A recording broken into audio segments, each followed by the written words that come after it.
প্রতিদিন খালি tiffin box পাঠান কেন? খাবারের সাথে চিঠিও গিলে ফেলেন নাকি? আমার অনুভূতি কি কোনো দাম নেই আপনার কাছে? এত নিষ্ঠুর কেন আপনি? এই যে চিরকুটটি দেখছেন, এটা বেনুর দেয়া। টিফিন বক্সে চিঠি দেয়া তার স্বভাব। এটা বেনুর ৩৯তম চিঠি।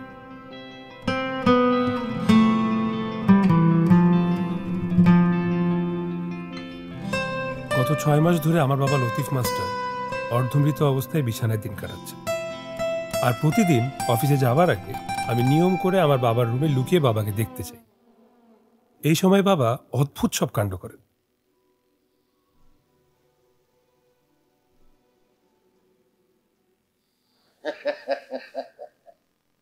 ভয় পাইছোস? মনে বলছি এরকম থাকলে করবো না আমার সাথে। আয়াত মুহূর্ত আল্লাহর হাতে, কিন্তু মরতে তো হইবই একদিন সবাইকে। হ্যাঁ, সবাইরই যাইতে দিবি। তবে একলা একলা মরণটা কেমন জানি। হুমায়ুন স্যার তার দেবী বইয়ের ৪৫ নম্বর পৃষ্ঠায় মৃত্যু নিয়ে সুন্দর একটা কথা লিখছে। মরণের সময় মানুষ বড় নিঃসঙ্গ হয়ে যায়, তার কাছে কেউ থাকে না। এটা তো ঠিক না। একলা একলা কাউকে কিছু না বলে সে চলে যাবে, নিঃসঙ্গ ঘর থেকে একলা একলা চলে যাবে, এটা তো ঠিক না, উচিত না। কাউরে না কাউরে কিছু ভুলে যাওয়া উচিত। এই জন্য টেস্ট করি মাঝে মাঝে, বুঝছিস না? আমার মরার সময় আমি কি একলা যাবো না আমার পাশে কেউ থাকবো, কাউরে কিছু ভুলে যেতে পারবো? আমি তো বুলা মানুষ, লাভ দিয়ে তো তোর মায়ের বলে গিয়ে বইটা মরতে পারবো না। আমার বাবা একজন হুমায়ুন ভক্ত। হুমায়ুন আহমেদের বই শুধু বাবা পড়েন বললে ভুল হবে। উনি আন্ডারলাইন করে সেগুলো মুখস্থ করে রাখেন। আমাদের 2 ভাই বোনের নাম পরশ আর লিলুয়া।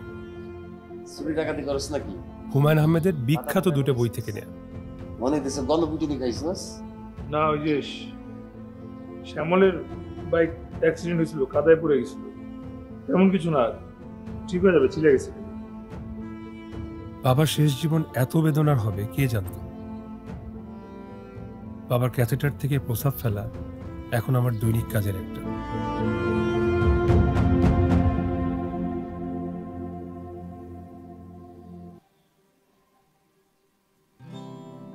আমার বন্ধু শ্যামলের বাইকে করে আমি রোজ অফিসে যাই। এত দেরি করলে হবে? এমনিতেই অফিসে ইমপ্রেশন খারাপ। চলো ওঠো ওঠো। ঘরে টাকা দেওয়ার পর আমার হাতে খরচ করার মতো কোনো টাকাই থাকে। ভাগ্যিস শ্যামল ছিল, এছাড়া প্রতিদিন আমার জন্য অপেক্ষায় থাকে বৌদ্ধ মাঠের সামনের রাস্তায়। আমার জীবনের কষ্টগুলোর মতো আমার জীবনের চলার পথগুলো অনেক দীর্ঘ। মা কয়েক মাস ধরে আমার সাথে ঠিকঠাক মতো কথা বলে না। আমার ছায়াও যেন তার অসহ্য মনে হয়। এর পিছনের গল্পটা অনেক কষ্টের। আপাতত অন্য এক ঝামেলায় আছে, মনে হয় চাকরিটা চলে যাবে। ঠিক 3 দিন আগে অফিসের 5 লাখ টাকা ছিনতাইকারী আমার কাছ থেকে ছিনতাই করে নিয়ে যায়। ছিনতাইয়ের ঘটনাটা নাকি সাজানো নাটক। পুলিশ ডাকছে তদন্ত করে, তোরে চোখে চোখে রাখতে বলছে। আর বলছে তার 5 লাখ টাকা যে খাইছে তার নারী বুড়ি নাকি সে টেনে বের করে ফেলবে, হজম করতে দিবে।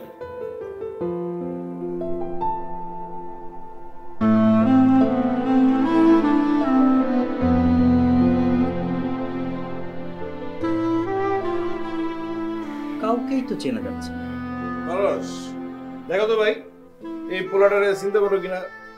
মানে অবশ্য ওর চেহারা সুরতের যে হাল করা হয়েছে, ওরা ঠিকঠাক চিনতে পারার কথা না। তারপরে দেখো একটু চেষ্টা করে চিনন যায় কিনা। চিনতে পারছি না, হেলমেট আর মাস্ক পরা ছিল তো। হেলমেট পরা ছিল, মাস্ক পরা ছিল, তাহলে তো চিনতে পারার কথা না।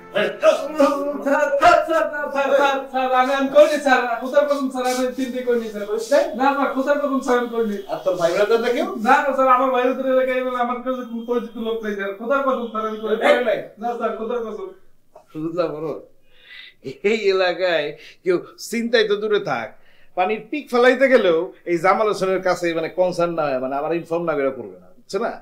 তুমি কি কনফার্ম যে তুমি কাউকে চিনতে পারো না?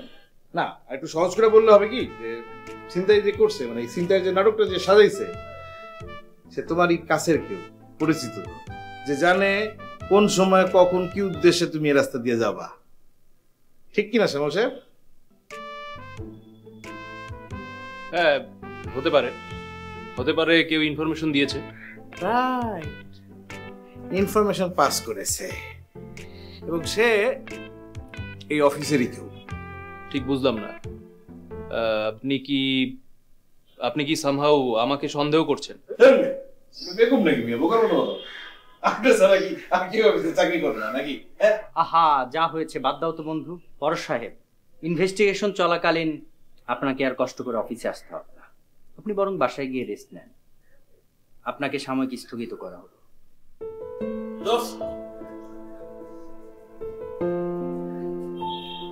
কিরে দোস্ত, কোথায় যাচ্ছিস? বেনুদের বাসায়? সে টাকাটা রাখ, এটা দিয়ে কিছুদিন চল। আমি রাকিব ভাইয়ের সঙ্গে কথা বলতেছি, একটা না একটা ব্যবস্থা হবে। আচ্ছা, লিলুয়ার কি অবস্থা রে? অপারেশনের কোনো ডেট পড়ছে? আজকে সন্ধ্যা দেখো।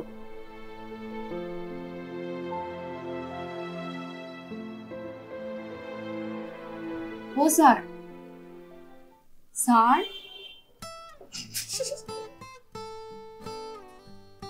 আবারও সেই বাজে স্বপ্ন। আমার মগজে ক্যান্সারের মতো বাসা বেঁধেছে এই অতি।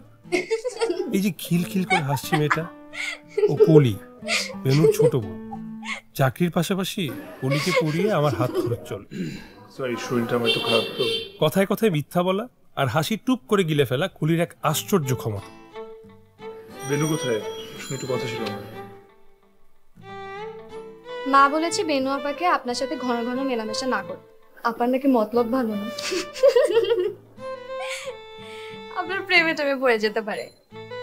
অবশ্য আমিও সেই সন্দেহের তালিকায় আছি, কারণ মা মনে করেন আপনি নাকি দেখতে রাজপুত্রের মতো।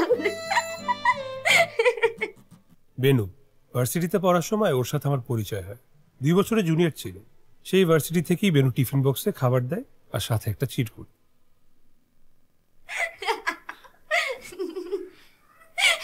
কি কারণে হাসছো? ষোড়শী নারীদের এই এক বাজে অভ্যাস। তারা কারণে অকারণে হাসবে, মজা না নিবে, ভাইয়া, হুটহাট প্রেমে পড়বে। বললে আপনার আলু মুখে আরো কয়েকটা আলু ধরবে। বেনু আমাকে পছন্দ করে। এটা এমন একটা অনুভূতি যেটা প্রেম বা ভালোবাসার সংজ্ঞায় ফেলা মুশকিল। আর এই সময়টাতে বেনুকে পাহারা দেয় তার মা লতা। মনোযোগ দিয়ে প্লিজ ম্যাথটা করো। হ্যাঁ, সারা জীবন কি জোকার হয়ে থাকবা? আবার এই যুগে অঙ্কে কেউ 1 পায়? কি বলেন স্যার, আমাদের ক্লাসে শরীফুল অঙ্কে পেয়েছে 0। কি কাণ্ড! মানের মান আল্লাহ রাখে। বাপরে। আচ্ছা, বেনু আপাকে কি বলবেন আমাকে বলতে পারেন। আমি এখন অনেক অ্যাডাল্ট, সবকিছু বোঝার ক্ষমতা আমার আছে।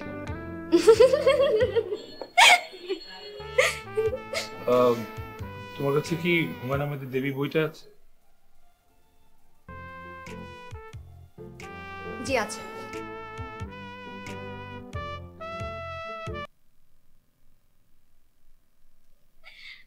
বুবু, স্যার একটু চা খেতে চেয়েছে, তার নাকি খুব মাথা ব্যথা করতেছে, ম্যাথ করাতে পারছে না। আদা চা, লবণ কম, চিনি বেশি। এই ভর দুপুরে কিসের পড়া? এই সময় কি মাস্টার আসে? এটা কি তার আসার সময়? মা, তুমি সবসময় স্যারের পিছনে লেগে থাকো, কি দরকার? আচ্ছা বল না, কি হয়েছে? আর বইলো না, রাস্তায় কতগুলো লোক স্যারকে পকেট মার ভেবে একদম উদম পিটিয়েছে। মুখগুলো যদি তুমি একটু দেখতাম মা, মুখগুলো একদম আলুর মতন করে বানিয়ে নিয়ে আসছে। আমাকে বলছে তোমাকে যেন কিছু না জানাই, তুমি আবার যদি টেনশন করো। কি বলিস? তাই নাকি? কাহিনী কি রে?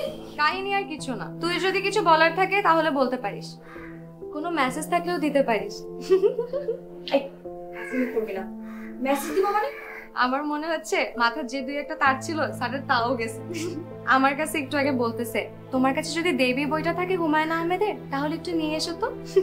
আচ্ছা যাই হোক, তুই যা, আমি চা নিয়ে আসছি। না না, তুই থাক, আমি দেখে আসি। কি আশ্চর্য!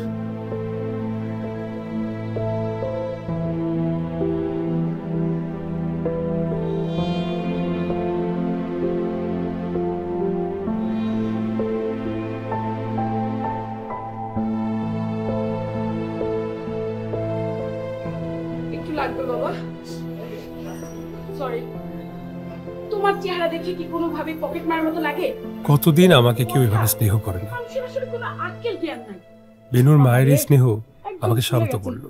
কি লাল হয়ে গেছে দেখো তো। আসলে একটা ভুল বোঝাবুঝি হয়েছে, তেমন কিছু না। হুমায়ুন আহমেদ বলেছেন, ভালো মানুষের রাগ থাকে বেশি, যারা মিচকা শয়তান তারা রাগে না। পাছায় লাথি মারলেও লাথি খেয়ে হাসবে। বলি যদি আমাকে না বলতো তাহলে তো সারাদিন এই ব্যথা নিয়ে ঘুরতে হতো তোমার। দুপুরে মনে হয় খাও না। আমার বাবা হলে বইয়ের পৃষ্ঠা সহ বলে দিতে পারতেন, আমি পারছি না। তবে কথাটা সত্য, বেনুর মা মানুষ ভালো। কোনো মা চাবে না তার মেয়ের জন্য আমার মতো একজন দুর্ভাগাকে বেছে নিতে। মা, ওনার অবস্থা তো আসলে ভালো না। আমার মনে হয় কি ওনার ডাক্তার দেখানো উচিত, তাই না মা? হ্যাঁ ঠিক বলছিস। না না ঠিক আছে, কিছু করতে হবে না, আপনারা খারাপ কষ্ট করছেন। আমি বুঝি না, মানে এটা কি মানুষ? মানে কি পকেট মার আর কি ভালো মানুষ, ওনারা কি বোঝে না?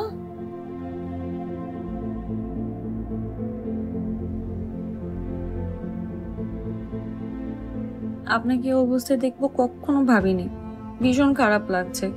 আমি জানি আমার কোনো অনুভূতিতে আপনার কিছু যায় আসে না, তবুও বলছি দয়া করে ডাক্তার দেখিয়ে নেবেন। রাতে আর সকালে ব্যথার ওষুধ খেয়ে নেবেন। দেখে মনে হচ্ছে ভীষণ জ্বর আসবে গায়ে।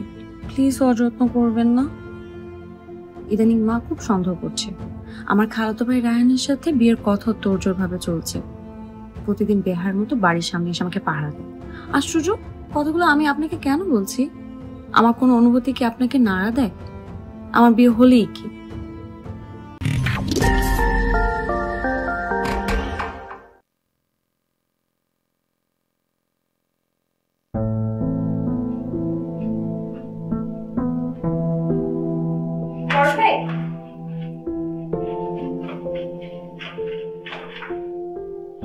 আপনি কাল আসেননি কেন? আপনার জন্য লাড্ডু বানিয়েছিলাম, খেয়ে নিন। আচ্ছা, আপনি ফোনটা অফ রেখেছেন কেন? মোবাইলটা আসলে চিন্তা হয়ে গেছে। কি বলেন? মোবাইল কিভাবে চিন্তা হলো? এখন বলতে ইচ্ছা করছে না, অন্য কোনো একদিন বলবো। আচ্ছা, তাহলে কি আজকে আপনার সাথে আমি কথা বলবো না? আপনি যদি বাসায় অন্য কারো নাম্বার দিতেন, আমি একটু ফোন দিতাম। বাসায় কারো ফোন নেই, বন্ধুদের ফোন দিয়ে কথা বলতে আসলে ইচ্ছে করে।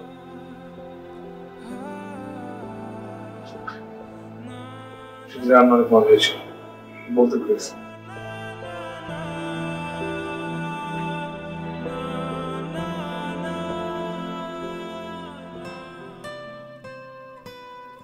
স্যার, আপনার দেবে। Thank you. আমি এটা কাল ফেরত দিব।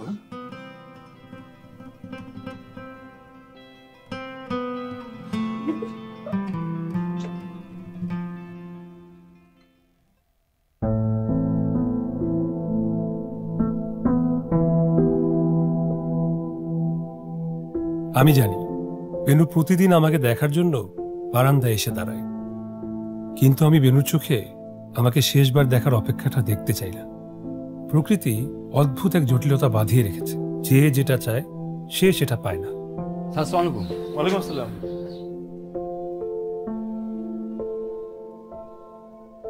এই যে যেমন রায়হান, বেনুর খালাতো ভাই, বেনুকে অসম্ভব ভালোবাসে, কিন্তু রায়হানকে বেনু দেখতেই পারে না। অথচ রায়হানের চোখে বেনুর জন্য থাকে অপেক্ষা। স্যার, কি কাহিনী হয়েছে কোন তো একটু? বাদ দেন না। কেন বাদ দেবে? এটা বাদ দেওয়ার জিনিস ভাই। যে একটা মানুষকে এতগুলা মানুষ এভাবে মারলো, মারলো, মেরে ডিসপ্লে সব চেঞ্জ করে দিচ্ছে, এটাও মানলাম।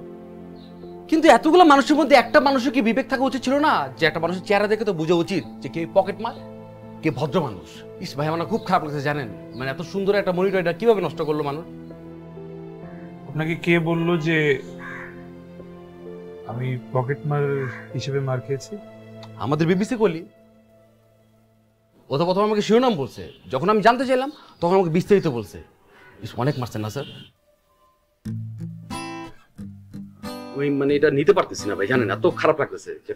শিক্ষক মানুষকে কিভাবে আগে হাত তুলে মানুষ? ঠিক আছে, আসি তাহলে। কি আসি তাহলে? চলেন আমি আপনার আগে দিয়ে। রায়হান ভাই থ্যাংক ইউ, আমি চলে যেতে পারবো। ধন্যবাদ ভাই। আপনার শরীর দেখে মনে হচ্ছে আপনি দুর্বল ভাই, আপনি চলেন আমি আগে লাগবে না, বললাম তো। আবারও বলিনি জন্য ধন্যবাদ। ভালো থাকেন। দেবী পড়ছেন পুরোটা ভাই? ইউটিউবার।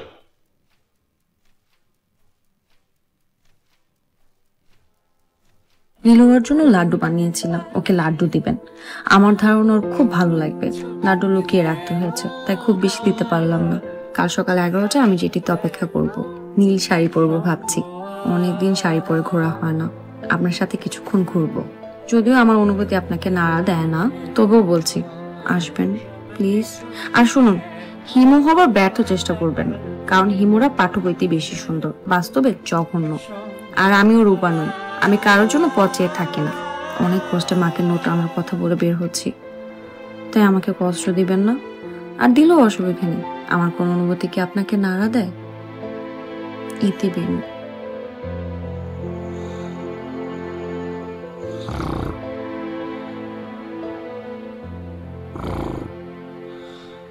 এই ঘুমাচ্ছ? এই তুই কি ঘুমাচ্ছ? না ঘুমাই না।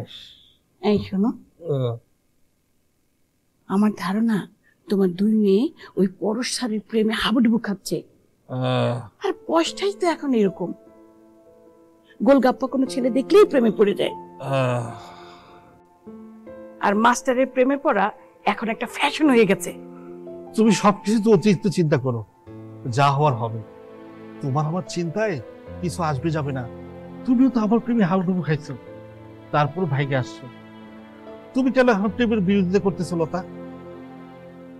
সবাই কি তোমার মতো ভালো হবে নাকি? আহা, পরশ ছেলেটার মধ্যে খারাপ কি আছে? খারাপ ভালোর ব্যাপার না, আমার দুই সুন্দরী মেয়েদের কপাল হবে রাজকপাল। রাজকপাল। তুমি কিন্তু অহংকারী হয়ে যাইতেছো। রাজকপাল তোমার আমার কথাই হবে না, আল্লাহর তো চাইতে হবে। অসহ্য।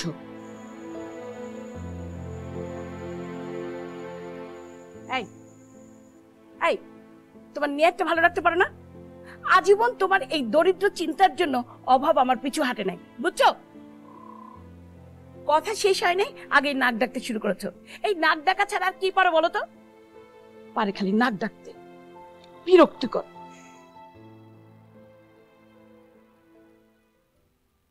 বাপরে, রায়ান ভাইয়ের জন্য এত সাজ! তোকে কে বললো যে আমি রায়ান ভাইয়ের সাথে দেখা করতে যাচ্ছি? আমি যাচ্ছি তো স্যারের সাথে দেখা করতে। অনেক দিন হলো আমি রিক্সায় ঘুরি না। আজ আমি চিন্তা করেছি সারাদিন আনলিমিটেড রিক্সায় ঘুরবো। রিক্সা চুক্তি করবো ঘন্টাতে, একটা ভাড়া কম আসে। কি ব্যাপার বলি, তোর মন খারাপ? রায়ান ভাই তোর জন্য সকাল থেকে এসে বসে আছে। মায়ের কাছ থেকে পারমিশন নিয়ে তোকে বলা হলে সিনেমা দেখতে নিয়ে যাবে। এই বুকে এত জ্বালা। এই তো বেনু চলে এসছে। কোথাও যাচ্ছ? হ্যাঁ মা, আমি না তোমাকে কালকে বললাম যে আমি সুমদের বাসায় আজকে যাবো নোট আনার জন্য, আমার সামনে ফাইনাল এক্সাম। হ্যাঁ বলেছিস তো। বাহ, নোট আনতে তো সাজুগুজু ভালো। একা যা খালাপ বলতেছি, ও তো একা যাবে, আমি ওকে একটু আগে দিয়ে আসবো। হ্যাঁ তুই বলেছিলি তো। তা রায়হানকে সঙ্গে নিয়ে জানা মা।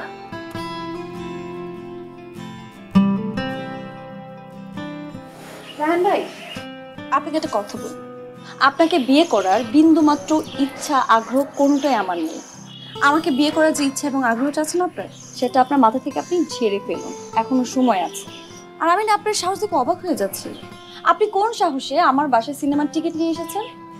আপনি কি ভেবেছেন আপনার সাথে আমি সিনেমা দেখতে যাব? গজব টাইপের কথা বললা তুমি। তুমি সিনেমা দেখবা আমাকে বলবা না? আর টিকিট কি বললা? পুরো সিনেমা হলে দুইটা টিকিট থাকবে, একটা তোমার আমার, সব টিকিট আমি কিনে ফেলবো। সিনেমার টিকিটটা আপনি পাঠাননি? আমি কেন পাঠাবো? আমার সিনেমা দেখার সময়টা কই? আমি ব্যবসার জন্য তো তোমাকে সময় দিতে পারি না। আর আমার লাস্ট সিনেমা ছিল টাইটানিক, এবার বুঝো। অসহ্য। শুনুন, আপনি প্লিজ আমার পিছনে আসবেন না। হ্যাঁ, আসবেন না। বেনু, ব্যথা পাইছো?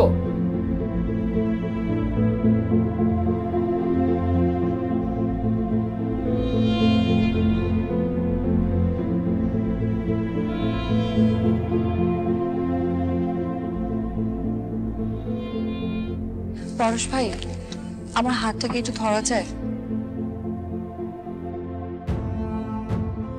ওই যে পিছনে তাকান, দেখেন দূরে একটা ছেলে বাইক নিয়ে দাঁড়িয়ে আছে।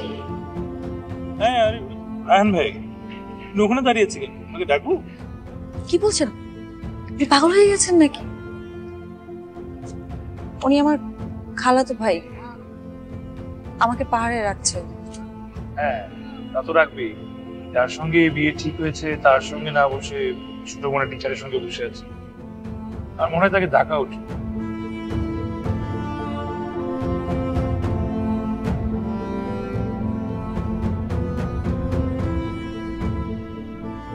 তুমি কাঁদছো কেন? আমি যে কাছে আপনাকে কে বললো? কেউ বলেনি, আমি দেখছি। আপনি দেখতেও পান? বাহ,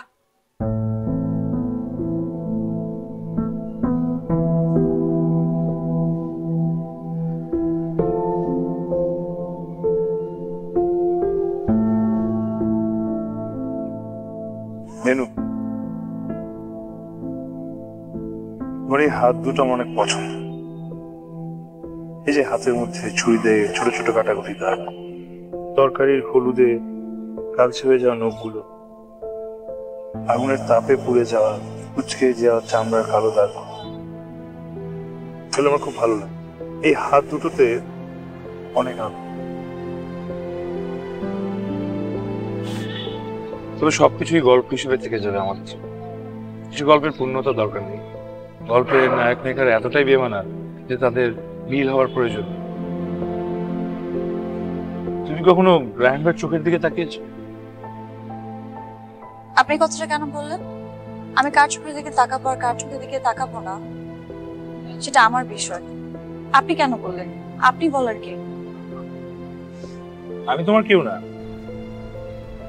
তবে বেশিরভাগ মেয়েরাই 22 বছর বয়সে ভুল করে। তোমার বয়স 22, তুমি এখন ভুল করতে যাচ্ছ, তাই আমি তোমাকে সাবধান করে দিচ্ছি। আপনাকে না আমি বলেছি হিমু সাজার ব্যর্থ চেষ্টা করবেন না। আপনাকে দেখলে হাস্যকর লাগে। 20 বছর বয়সে মেয়েরা সঠিক সিদ্ধান্ত নেয়, আর আমার বয়স এখন 20। আমার বয়স যে 22 সেটা আপনাকে কে বলেছে? কলি বলেছে? নিজে আন্দাজ করে নিয়েছি। আমার না আপনার সাথে রিক্সা করতে খুব ইচ্ছে করছে। নিউ মার্কেটের 1 নম্বর গেটে ফুচকা পাওয়া যায়। এই ফুচকাটা না আজকে আমার খুব খেতে ইচ্ছা করছে। বলাকা সিনেমা হলে নতুন একটা মুভি এসেছে, আপনার সাথে না মুভিটা দেখতে খুব ইচ্ছে করছে আমার। আমি দুঃখিত, আসলে তোমার ইচ্ছেটাই পূরণ করতে পারছি না। আমার অফিসে অনেক কাজ আছে, আজ উঠি। আমার দেওয়া চিঠিটা পড়েছিলেন? তোমার হাতের লেখা সুন্দর। চলে যাচ্ছ? হ্যাঁ, আমি আমার মন স্থির করেছি, আজ আমি রায়হান ভাইয়ের সাথেই যাব। Good, very good. তবে তোমার টিফিন বক্স লিলুয়া অনেক মজা করে তোমার লাড্ডুগুলো খেয়েছে, তার লাড্ডুগুলো পছন্দ হয়েছে। তাই? আন্টি আছে? আপনি? আমি একটা খেয়েছি, আর মা আসলে মিষ্টি পছন্দ করে না। ও, তোমার জন্য দুটো নিউজ আছে, একটা গুড নিউজ আর একটা ব্যাড নিউজ। কোনটা আগে শুনবে বলো? Good news?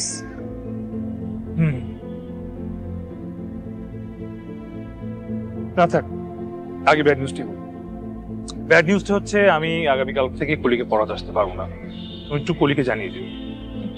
গুড নিউজটা হচ্ছে তোমার চিঠির উত্তর আমি দিয়েছি, তোমার টিফিন বক্সের ভেতরই আছে। বাসায় যেয়ে পড়বে একা একা তোমার রুম।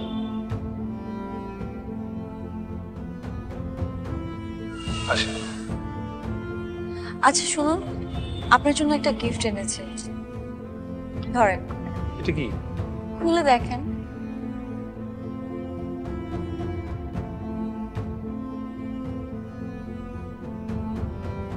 ঘড়ি? অনেকদিন ধরে দেখছি আপনার হাতের এই ঘড়িটা নষ্ট হয়ে গেছে। আমি আমার বৃত্তির টাকা জমিয়ে এই ঘড়িটা কিনেছি আপনার জন্য। সুন্দর না? সুন্দর। আসলে আমি ইচ্ছাকৃত ভাবেই সময়ের হিসাব রাখি না। সময়ের হিসাব রাখতে এখন আর ভালো লাগে না। ঘড়িটা মা দিয়েছে বলে সবসময় হাতে পড়ে রাখি। আচ্ছা তাহলে আমার ঘড়িটা আমাকে দিয়ে দেন। থাক, তো তোমার স্মৃতি ছিল আমার কাছে। বেনু, আজকে আমি আসি, তুমি ভালো থেকো, অনেক ভালো নেই।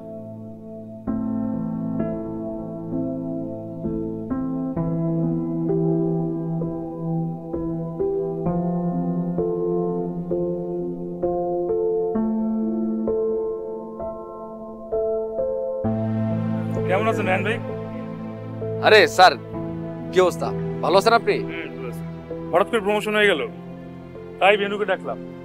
কুলিকে বললে তো আরো মেনে নিতে পারবে না, বেনুকে জানা দিলাম। না, কনগ্রাচুলেশনস। কি মানতে পারবে না? ওই যে কালকে থেকে কুলিকার পড়াইতে পারছি না, অফিসে এখন কাজের অনেক প্রেশার, তো আমার দায়িত্ব চলে আসে। আলহামদুলিল্লাহ, শুকর আলহামদুলিল্লাহ। আল্লাহ, এই যে আপনার প্রমোশন হয়েছে, এটা তো একটা আলহামদুলিল্লাহর ব্যাপার, তাই না? কিন্তু স্যার, আপনি যে কালকে থেকে পড়াতে আসবেন না, খুব মিস করবো আপনাকে, খুব খারাপ লাগবে। আপনার মুখটা দেখতে পারবো না। এই যে প্রতিদিন আসছেন একটা মানুষ, তাকে দেখতে পারবো না হঠাৎ করে। বেনু বলছিল নিউ মার্কেটে 1 নম্বর গেটে নাকি ভালো ফুচকা পাওয়া যায়, আর বলাগে নতুন একটা সিনেমা আসছে, আপনার সঙ্গেও সিনেমা দেখতে যাবে। যান, দুজন ঘুরে আসে। স্যার, মানে ছাত্রীর রোগ, যে মিথ্যা বলার রোগ, এটা আপনার মধ্যে ভর করছে। তাইলে আপনার মনে হয় যে বেনু 1 নম্বর গেটে আমার সাথে ফুচকা খাইবো? আপনার মনে হয় আমার পাশের সিটে বইসা আমার সাথে সিনেমা দেখবে? বেনু তো আমার সহ্য করতে পারে না, আমার দেখতেই পারে না, মনে হয় যে শত্রু। এরকম আমি বুঝি, তারপর না বুঝার ভান করি। কিন্তু স্যার, এটাও সত্যি কথা, যদি আপনি বেনুর জীবনে না আসতেন, বেনু তো আমার হয়ে যেত। Just kidding man, and congratulation and best of luck for your future sir. ভালো থাকেন। আসি। আপনি ভালো থাকবেন।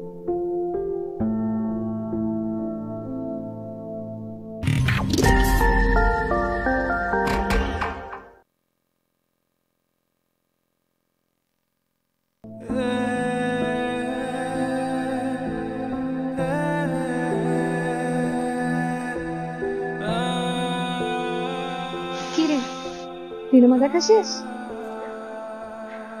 এক চটকানা মেরে সব করে দাঁত তুলে দিব। সবকিছু মজা লাগে? মজা সব হাজি।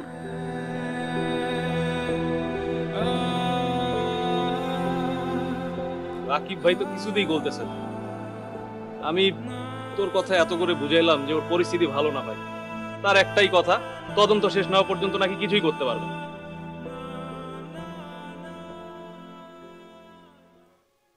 কি অবস্থা? হ্যাঁ, এই দেখি মেঘনা চাইতে পুরা পানি। যাই হোক, ভালো হইলো আপনাকে এখানে দেখা হয়ে গেল। আপনাকে কেস তো শেষ পর্যায়ে জানেন মনে হয়, হ্যাঁ? তদন্ত একদম লাস্ট মোমেন্টে আছে। আর আপনাকে যে মোটরসাইকেলটা ছিনতাইয়ের জন্য যেটা ব্যবহার করেছিল, সেটা তো ভাড়া করে রাখা হয়েছিল। ওয়ার্কশপের এক গ্যারেজের পোলারে দিলাম এক থাপ্পড় চটকানা দিতে, সব গোলগোলায় বলতে শুরু করে দিল। এখন ওই যে আর্টিস্টম্যান স্কেচ করতেছে ক্রিমিনালের চেহারা, মনে করেন চোখ, নাক, মুখ দিয়া। এটা কি, হ্যাঁ, তিল নাকি? আজীব ব্যাপার।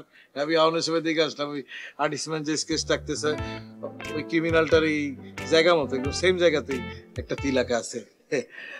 দেখা আমি আপডেটটা রাকিব রে জানে আসি। হ্যাঁ,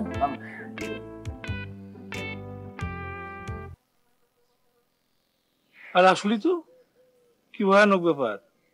তো ছোটবেলা দেখতেছি, কিন্তু কখনো তো খেয়াল করিনি যে তোর একটা মাছের মতো তিল আছে। ফাইজলামি করিস না তো, এমনি এই পুলিশের ভেজালের মধ্যে আছি। কথায় আছে না, পুলিশে ধরলে 72 গা। তিল নিয়ে পড়ে আছিস। বেনু, কম করে হলেও তোমার চিঠি পড়া হয়েছে 10 বার। তোমার হাতের রান্নার মতোই তোমার লেখাগুলো আমার চোখের জন্য প্রশান্তির। এত সুন্দরভাবে গুছিয়ে কিভাবে লিখো বলো তো? আমি বোধহয় এই প্রথম কাউকে চিঠি লিখতে বসেছি। হয়তো এটাই শেষ। চিঠিতে মনের মিথ্যা আবেগ এসে জড়ো হয়। বাস্তবতাকে পাশ কাটিয়ে চিঠি নিজ গুণে অন্যকে আকর্ষিত করার জন্য মিথ্যা এক গল্প বলে, যেই আবেগ নতুন এক সম্ভাবনা সৃষ্টি করে, যা বাস্তবের মানুষের থেকে ভিন্ন হয়। তাই তোমার আমাকে নিয়ে অনুভূতি বিশেষভাবে নাড়া দেয় না, এই কথাটা মিথ্যা। তবে এই অনুভূতির কোনো মূল্য নাই বেনু। তুমি বয়সে ছোট, তোমার আবেগ তোমাকে ছেয়ে রাখে সবসময়। তাই বাস্তবতা থেকে চরম দূরে তোমার বাস। বাস্তবতা কি জানো বেনু? বাস্তবতা হলো লীলু আর বেশি দিন নাই। বাস্তবতা হলো লিলুয়ার মৃত্যুর জন্য আমি দায়ী। আমার বাবা আমার কারণে এখন শুয়ে বসে বিছানায় টয়লেট করে চিৎকার করে কাঁদে। বাস্তবতা হলো আমি যখন তোমাকে লিখছি তখনও লিলুয়া তীব্র মাথার যন্ত্রণায় কাঁদছে। আমার মা আমার সাথে ঠিকমতো কথা বলে না, আমার মুখের দিকে তাকায় না।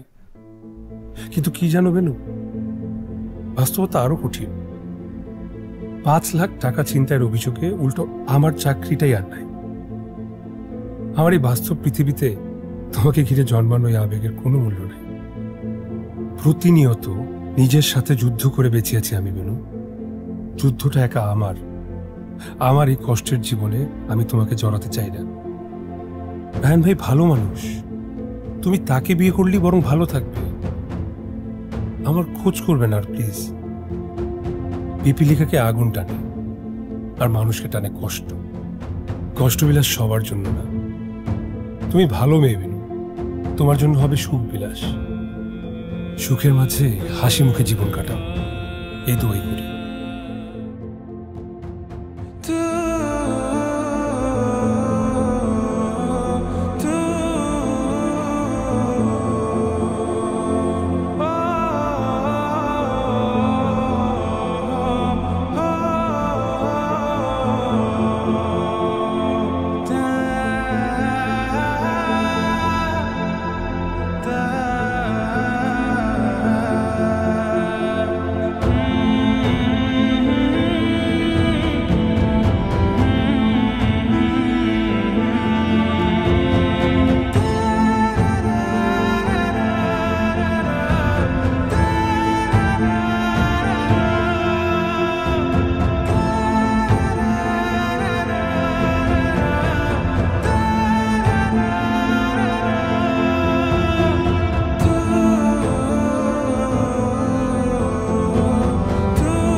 আপনি এখানে কি চান?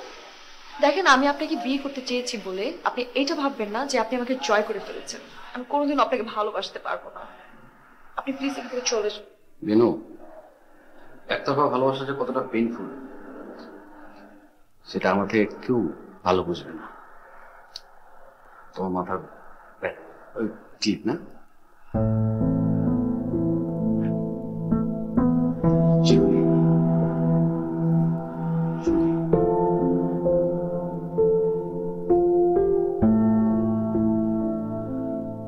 কোনো কিছু তোমার চুরি হইতো না, চুরি করতাম, ভালো লাগে, তোমার সবকিছু আমার ভালো লাগে লাগতো।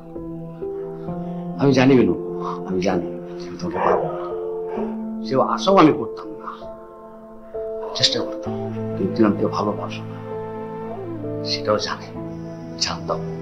ধরো তোমাকে যদি আমি বিয়ে করতাম, আমি যে বেনুকে ভালোবাসতাম, ভালোবাসি, সে বেনুকে পাইতাম, একটা মৃত বেনুকে পাইতাম। আর মৃত মানুষের সাথে তো সংসার করা যায় না, তখন ওইটা আমার কাছে সংসার হইতো না, হইতো একটা কবর। খুব ভাগ্যবান পরশের মতো একটা ভালো ছেলেকে তুমি ভালোবাসো, তো বোকা। আল্লাহর কসম, যদি আমি পরশ হইতাম তোমার রাজার মতো এসে জয় করে নিয়ে যেতাম। তো রাজা না, কিন্তু তুমি তো রানী, তুমি তো পারো পরশকে আরামে জয় করে নিয়ে আসতে পারো না? রায়হান ভাই, আপনি আমাকে ক্ষমা করে দিবেন। বাবা অনেক কষ্ট পাবে। খুবই দায়িত্ব আমার। আর ওনারা ভালো করে জানে যে ওনারা মেয়ে এই রায়হানকে ভালোবাসে না, ভালোবাসে ওই ভীতু পরশকে। এটাও জানে দাদা, তুমি আমার সাথে থাকলে সুখী থাকবে, ওর কাছে তুমি ভালো থাকবে, সুখে থাকবে। আচ্ছা, অনেক কথা হয়েছে, এখন এসো আচারের কথা বলে লাভ নেই, ভালো লাগতেছে না, বিয়ের সাথে অনেক মজা করবো।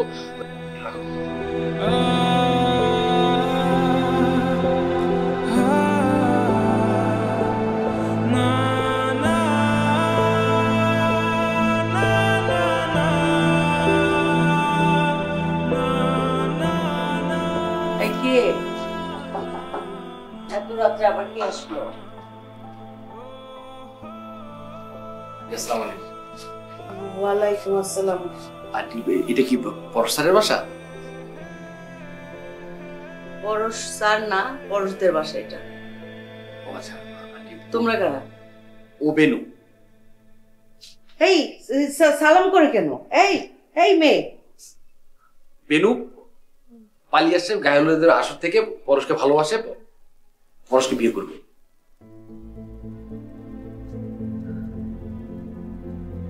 এই মেয়ে তুমি বসো বসো। যাও বেনু বসো। কি গায়ে হলুদ থেকে পালায় আসতে ভয় লাগে নাই? না এই জন্য আমি নিয়ে আসছি।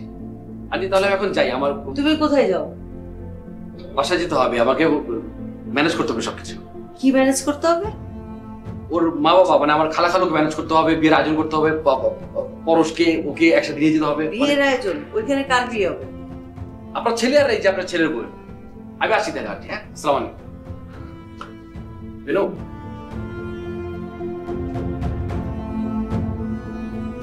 বেনু তুমি বুঝতে পারছো না, জীবনটাকে সিনেমা বন্ধ করো।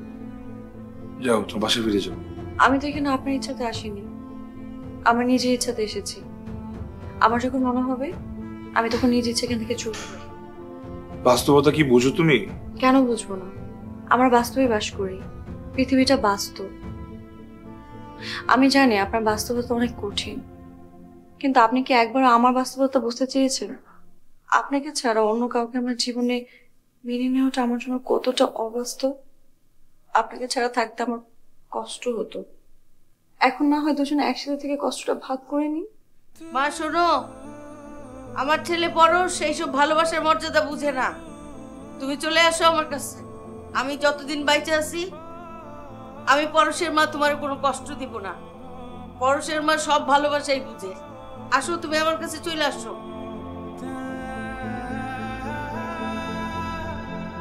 ভরসা রাখো আমার উপরে। পাশুন তো সীমারের কাছে। বসো তুমি এখানে। ভাত খাইছো? খাইবা কোত্থেকে? বসো, আমি তোর জন্য খাবার নিয়ে আসতেছি।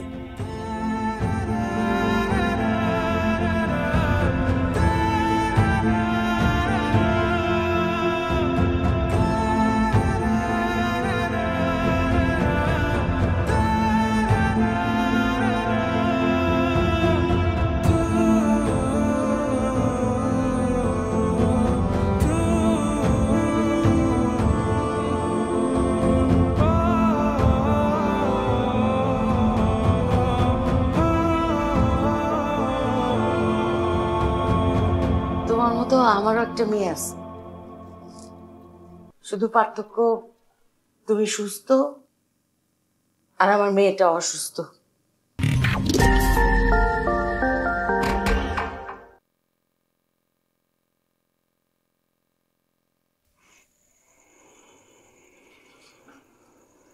রায়ান ভাই, আপনি এখানে? বলি তুমি ঝামেলা হয়েছে বাসায়? কোনো ঝামেলা হয়নি, আমি মাকে সব বলে দিয়েছি। আমি জানতাম খালু সব মাইনে নিব। কেউ কিচ্ছু মেনে নেয়। আর মা তো পুরো বাসা চিল্লাচিল্লি করে মাথায় উঠায় রাখছে। পরশ ভাইয়ের নামে মামলা করতে থানায় গেছেন। কি বলো তুমি? মা মজা লিতেছ আমার লাগে না? আমার লাগে মিথ্যা লিতেছ। আমি তোমার হারে চিনি যে তুমি কি সুন্দর করে গল্প বানাইতে পারো কলি। রায়ান ভাই, মিথ্যা বলা তো মহাপাপ, কিন্তু মানুষের মন ভাঙাও তো মহাপাপ, তাই না? এখন আপনি কোনটা বেছে নেবেন সেটা আপনার বিবেচনা। আমি মিথ্যা বলি কারণ আমি মিথ্যার মধ্যে আনন্দ খুঁজে পাই, যাতে কখনো কারো মন না ভাঙে। তার আগে কও, তুমি এই বিয়া সাজে ঘুরতেছো কে? বিয়া তো তোমার বই নেই। কারণ আজ আমার বিয়ে। আমার কুলির বিয়ে আজকে? কার লগে? বলাটা কি চিনি আমি? রায়ান ভাই, আপনার কি কষ্ট হচ্ছে না? হইতাছে, বলবো না কে? ওয়ারি তো জিনিস, আবার আনন্দ লাগতেছে। কলি কাউরের মন থেকে ভালোবাসলে ওর অমঙ্গল চাইতে নাই, চাইতে হয় না। আর আমি জানি বেনু পরশ তাহলে খুব শান্তিতে থাকবো, সুখে থাকবো। আপনাকে হিংসা হয় না? না, খারাপ জিনিস তো এটা। পৃথিবীতে না মানুষের দুইটা জিনিস ধ্বংস করে, এক ওই উপরে যিনি আছে আল্লাহ, ওনার লগে শিরিক করা, আর যার মধ্যে হিংসা আছে। আর যার মধ্যে হিংসা আছে ওই লোকটা তো আল্লাহ পছন্দ করে না। কিন্তু আমার তো হিংসে হয়। কারে নিয়া? আমি আপনার মতন করে ভালোবাসতে চাই রায়হান ভাই। আপনি কিভাবে পারলেন আপনার ভালোবাসার মানুষকে অন্য কারো হাতে তুলে দিতে? ওই যে গেলে ভালোবাসা, কেউ যদি কারো সত্যিকারে ভালোবাসা না করলে তখন এই ব্যাপারটা না মাইনা নিতে পারে খুব সহজ। তখন নিজেই না ভাবার কোনো সময় থাকে না, শুধু ভাবি ভালোবাসার মানুষটা। আপনি কি আর কাউকে কখনো ভালোবাসতে পারবেন? খুব জটিল একটা প্রশ্ন করলি তুমি আমার। ভালোবাসার কিন্তু কোনো গ্যারান্টি নেই, আমরা কিন্তু একা বাঁচতে পারি না। এমনও তো হইতে পারে বেলুর থেকে আমি খবর অনেক বেশি ভালোবাসতে পারি, আবার নাও পারি। আমাদের মাঝে একটা অদ্ভুত মিল আছে জানেন? মিল কি? আমরা দুজনেই অপূর্ণ। আমরা দুজনেই আমাদের ভালোবাসাকে স্যাক্রিফাইস করেছি শুধুমাত্র যাতে নিজেদের ভালোবাসার মানুষটা সুখে থাকে। মানে কি? পরস্তারে তুমিও? শালার কপাল রে পরস্তার, রাজকপাল ঘষা দিতাম যদি জানতাম আগে। মানে একই করে দুই বোন একজনকে ভালোবাসে। আপনি কি আমার হাতটা একটু ধরবেন? অবশ্যই ধর্ম, ধরলে কি হয়েছে? কিছু হইব? হইব না। কিন্তু আমার তো একটা বদ্ধ অভ্যাস আছে বলি, আমি যার হাত ধরি আর সারা জীবনের লেগে ছাড়ি না। কিছু মানুষ আছে ওরা কান্না করলে যে কি বিশ্রী লাগে, জঘন্য লাগে। এর একটা চলযন্ত্র উদাহরণ তুমি হাসবা। তুমি যতবার হাসবা ততই তোমার প্রেমে পড়ার মতো একটা মানুষ তুমি। জানো বলি ভালোবাসতে না একটা প্যারামিটার লাগে। যারা বোকা আমার মনে হয় কি তাগুলোকে প্রেম করা উচিত। বোকারা না অন্তর মতো ভালোবাসে, তারা কখনো ঠকায় না, ছেড়া যাওয়ার চিন্তাও করে না। আমি কি অনেক বোকা? বোকা মিসকা শয়তান, কখন যে মাথার মধ্যে কি ঘুরে এগুলা এক তুমি আর আল্লাহ ছাড়া কেউ জানে না, কেউ বুঝতেও পারে না। ভাই আল্লাহ আমাকে পছন্দ করেন না, আমার মন হিংসায় ভরা। আমি ছোটবেলা থেকে যখনই যা চেয়েছি আল্লাহ আমার থেকে সেটা দূরে নিয়ে নিছে। আমাদের মধ্যে একটা অনেক বড় অমিল আছে জানেন সেটা কি? আপনি আপনার ভালোবাসার মানুষকে স্যাক্রিফাইস করে তার ভালো লাগাকে দেখে সুখে সুখে থাকেন, আনন্দ থাকেন, তার শান্তিতেই আপনার শান্তি। কিন্তু আমি আমার ভালোবাসার মানুষকে না পেলে আমি সহ্য করতে পারি না রায়ান ভাই, আমার কষ্ট হয়। এই কলি, এই কলি কি করছো তুমি? এটা আমার খুব কষ্ট হচ্ছে রায়ান ভাই। আমি আছি কলি, আমি আছি, আমি তোমার রায়ান ভাই আছি। আমি কি করছো তুমি কলি? আমি কখনো কাউকে ঠকাইনি কলি। কলি